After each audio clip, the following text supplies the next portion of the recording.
Meadows of the righteous, meadows of the righteous, meadows of the righteous, meadows of the righteous, meadows of the righteous, meadows of the righteous. Alhamdulillahi Rabbil Alameen wa salatu wa salamu ala Sayyid al-Anbiya'i wal Mursaleen amma ba'd fa'udhu billahi minash shaytanir rajeem bismillahir rahmanir rahim salatu wa salamu alayka ya Rasulullah wa ala alika wa ashabika ya Habiballah as-salatu wa salamu alayka ya Nabiyallah wa ala alika wa ashabika ya Nurullah. Welcome back to our 6th episode of Meadows of the Righteous. We have been learning various different topics regarding Islamic beliefs, Islamic values, character development, certain types of spiritual topics. Today, inshallah, we will be going into one of the most important topics when it comes to Islamic practices, the topic of trust. This is trusting Allah subhanahu wa ta'ala, and by no way a person could ever believe or think that I cannot trust Allah subhanahu wa ta'ala. Yes, the most one to trust is Allah subhanahu wa ta'ala. I mean, we are breathing right now. We trust Allah. This breath comes out of our lungs. We trust Allah that He will give us the ability to take the breath in again. We trust Allah subhanahu wa ta'ala that we woke up and we had breakfast, sahri, for example, and we trust Allah subhanahu wa ta'ala that He will provide us with iftari as well.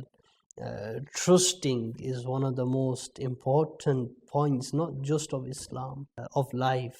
Trusting the divine laws or the divine knowledge, divine matters of Allah subhanahu wa ta'ala. I'll start off with a narration. The Prophet ﷺ says that I was shown the past nations, and I saw a nation who had a very small group of followers, and some prophets didn't even have any ummatis, no followers. Suddenly I was shown a huge crowd, such that I thought that was my ummah, my nation. I thought they were my followers. But then I was told that this is the followers of Musa, and that is Musa alayhi salam. But look towards that side, glance over there. And he says that when I looked, says there was a huge congregation, tremendous amount of people. And I was told that these are all your followers. Amongst them are such people that 70,000 of them will enter Jannah without no question, without no torment, without no tribulation, straight into Jannah. The Prophet ﷺ stood up and went to his place, where his station where he was supposed to be. The companions began to question that, who do you think them people are that will be going into Jannah? 70,000 of them, without any accountability, without any torment. Some said that maybe it's those people that kept the company of the Prophet ﷺ. And we know Har Sahabi Nabi, Jannati, Jannati, every single companion that believed in Allah and His Rasul and spent even one moment's time in the company of Rasulullah sallallahu alaihi wasallam, he's straight into Jannah. Har Sahabi Nabi, Jannati, Jannati. So the companions said that these are possibly those people who were born as Muslims, never ever committed shirk and worshipped Allah subhanahu wa ta'ala. So they were analyzing who these 70,000 people are that are going to Jannah, and they were making like assumptions. And then the Prophet ﷺ came and said, what are you discussing? So they told him. So the Prophet ﷺ informed them. He said, these are those people who do not indulge in any type of magic, in any type of false omens, in any type of superstition, and they fully, completely believe and trust in Allah subhanahu wa ta'ala's destiny. They don't go to fortune tellers. They don't look here and there. They trust Allah subhanahu wa ta'ala completely. Sahabi Ukasha stood up. He said, Ya Rasulullah sallallahu alaihi wasallam, make dua to Allah subhanahu wa ta'ala that He makes me one of those as well, them 70,000. The Prophet ﷺ said, look, you are one of those. You are from the 70,000. Then another man stood up and said, Ya Rasulullah ﷺ, make dua that I be of one of those as well. And the Prophet ﷺ said, Ukasha came first. Subhanallah. In this narration, it teaches us the value of trusting someone. 70,000 people that are going into Jannah unaccountedly. No hisab. Just straight into Jannah. Easy. Fast track. They trust their Lord completely. The next narration, the Prophet ﷺ, he says, يَدْخُلُ الْجَنَّةَ أَقْوَامٌ أَفْئِدَتُهُمْ مِثْلُ أَفْئِدَةِ الطَّيْرِ. A certain group of people will enter Jannah, a nation will enter Jannah, and their hearts will be like of birds. Now, what's the similarity of these people with birds? What's amazing is a bird, he gets up early in the morning and he goes and searches for his food, for his destiny. When he finds his food, he brings it back home for his chicks, feeds them. He knows that tomorrow Allah subhanahu wa ta'ala will feed me exactly the same way He fed me today. You may have seen certain birds when they drink water from a utensil in their huts. Once they've drunk the water, they spill the water, because they know if Allah quenched our thirst today, He will quench our thirst tomorrow. So birds are associated with trust, and they constantly trust in Allah subhanahu wa ta'ala. So the organ, these people, this is a similarity that the Prophet ﷺ must give, that these people will have so much trust in Allah subhanahu wa ta'ala, and this will be the cause of them entering into Jannah. That's the problem. Sometimes we don't trust Allah subhanahu wa ta'ala as much. There was an incident, a brother told me very close to me, that there was a time where his entire family could not scrape up enough money from their house. They couldn't pay bills, they couldn't do many things, but they couldn't scrape up enough money to even buy themselves a family pizza or food for them to eat. And they lived like this for about 4 or 5 years, and they were struggling. And eventually Allah subhanahu wa ta'ala opened ways for them, opened doors for them, and they eventually got hold of their financial situation, and they eventually became very stable and to some extent financially fortunate. And the brother tells me, he says that I believe Allah subhanahu wa ta'ala put us all through them tribulations and trials that we suffered for various months and years. And we would sometimes sit, and he said that sometimes we would sit and question, why is Allah testing us like this? And then now 5 years later, I realized Allah subhanahu wa ta'ala put us in that situation. So He was preparing us that when Allah subhanahu wa ta'ala gives us all this wealth, we do shukr of that we are ready to accept that wealth, that we know how to look after the wealth. Whereas had it have been just given to us, spoon-fed to us and given to us on the plate, we may have not had that qadr. But this has now made me very closer to Allah subhanahu wa ta'ala. So sometimes we do not trust Allah subhanahu wa ta'ala enough. Sometimes we lose trust and we end up going the false way and doing things that we shouldn't be doing. This trust, mastering the trust, and it's them 70,000 people that are going into Jannah without accountability. And from them, only 70,000, which is a small percentage, will enter into Jannah without accountability. The Prophet ﷺ had complete trust in Allah subhanahu wa ta'ala. The Prophet ﷺ, when Hazrat Abu Bakr Siddiq and the Prophet ﷺ were in the ghar, Prophet ﷺ said to Hazrat Abu Bakr Siddiq that there's no need to be fearful. Inna Allah ma'ana, Allah is with us. We trust in Allah subhanahu wa ta'ala.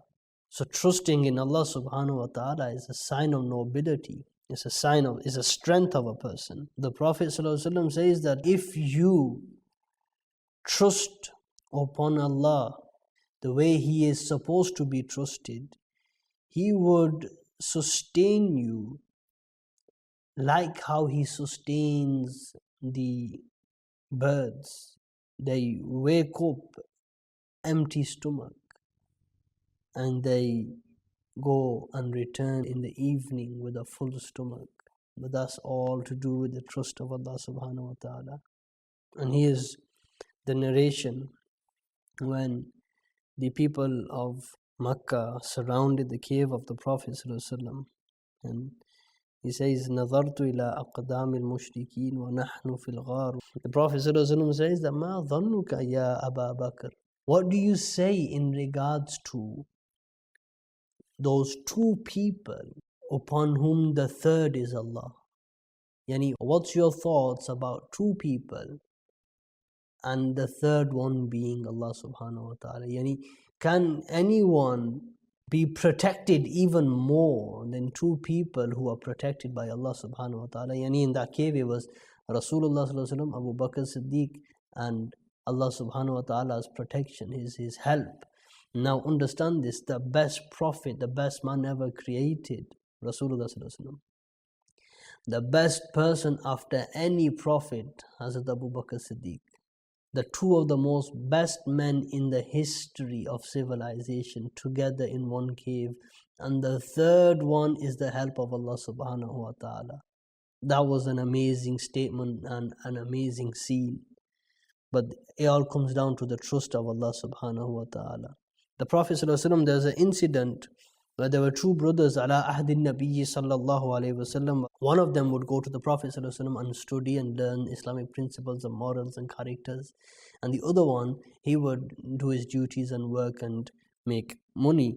This brother who worked, he went and complained to the Prophet sallallahu alaihi wasallam. He said, Ya Rasulullah sallallahu alaihi wasallam, I am spending my entire time working, and I am upbringing my brother as well. I'm paying for his expenses, I'm carrying my expenses. Ya Rasulullah sallallahu alaihi wasallam, would you kindly encourage him as well? The Prophet sallallahu alaihi wasallam said something amazing, remarkable. This is very important as well in the society that we live in, for parents and for family members. The Prophet sallallahu alaihi wasallam said, لَأَلَّكَ تُرْزَقُ بِهِ.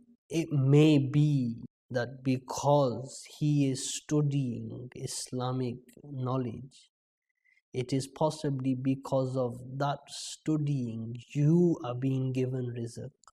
It is because of him studying Islamic knowledge you are being given rizq. This is amazing. This is amazing. Now, many of our children are suffering from an issue where the father wants the child to give up studying, especially Islamic knowledge, and start working. And they sometimes use this and say that, look, your brother's doing this. It's possibly because of that one hafiz in your house, or because of that one alim in your house, or that one religious person in your house, that your entire house is living happily. If you ask my advice, or even the advice of the Prophet ﷺ, you are getting sustenance because of that brother who is studying Islamic knowledge. There's a dua when a person leaves his house. We should always remember, we should always leave our house on a good note, give salam to our family members.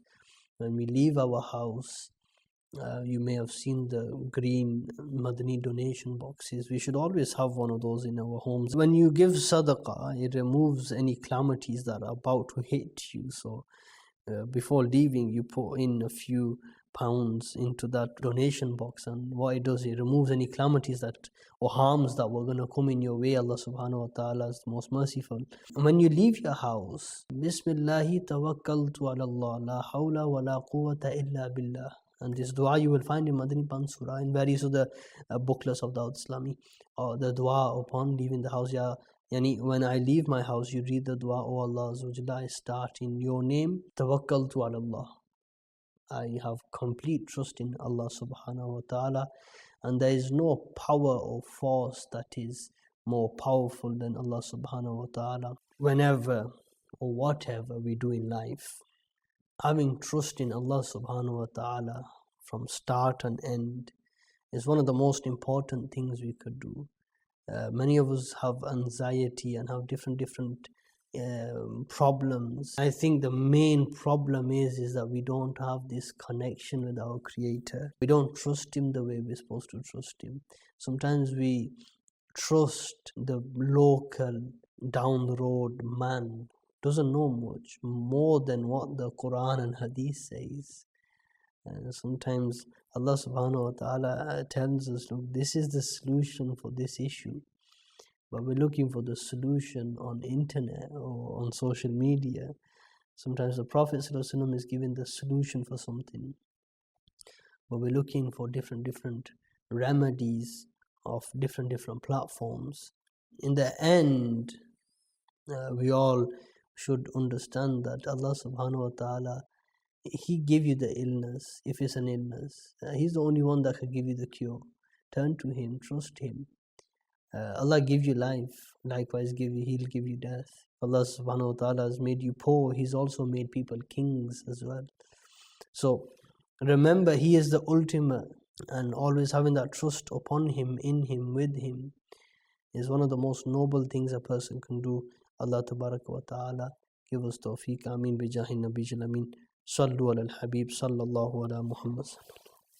Meadows of the righteous, meadows of the righteous, meadows of the righteous, meadows of the righteous, meadows of the righteous, meadows of the righteous.